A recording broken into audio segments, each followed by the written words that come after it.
There are actually 4 different edit modes that you can be using while working with Pro Tools, and those are available to you in the upper left-hand corner of the edit window. Sort of like green buttons. They say Shuffle, Slip, Spot, and Grid. I wanted to take some time and go through and show you the functionality of each one of those and maybe discuss some practical applications for each one of those. Okay, so when you're in Shuffle mode, and you take your selector, and let's say that this peak right here in my audio content is like a piece of mouth noise or like a breath or something from a podcast, and I want to get it out of there. What happens when I delete this is everything forward of that spot in the timeline is going to shuffle over to the left. Okay. Now, if I were in slip mode, what happens when I delete that is everything stays put. Now, what's unique about slip and shuffle also is that when I'm in slip mode, I can then move things freely in the timeline wherever I want. Okay. But when I go back to shuffle mode, the only place that I can put this is to snap it right next to the previous piece of audio.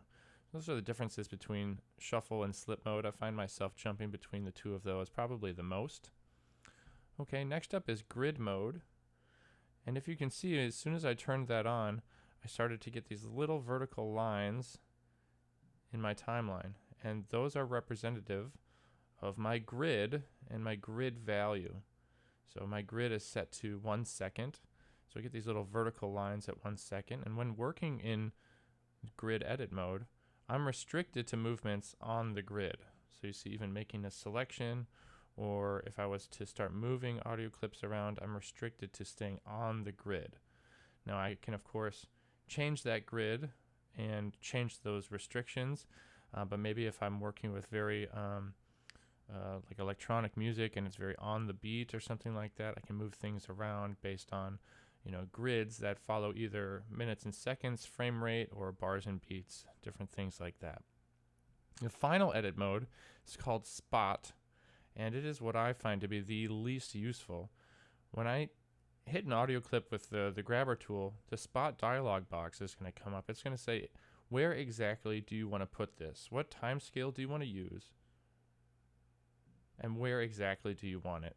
I very rarely find myself having an instance where I want to put something so very specifically in one spot, but I guess I can imagine when working with video and frame rates having a sound effect that needs to be exactly at this spot, and having a timestamp so that I know exactly where that can be.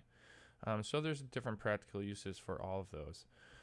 But if I wanted to not use my mouse to do all this stuff, what are the keyboard shortcuts to switch through this stuff? Well, if you have functionality on the F keys on your keyboard, F1 through 4 will get you through those, but if you're using a MacBook that has the touch bar like I do, you don't have those F keys. So you can hold Option and scroll through with 1, 2, 3, and 4 to switch quickly using keyboard shortcuts to change your edit mode.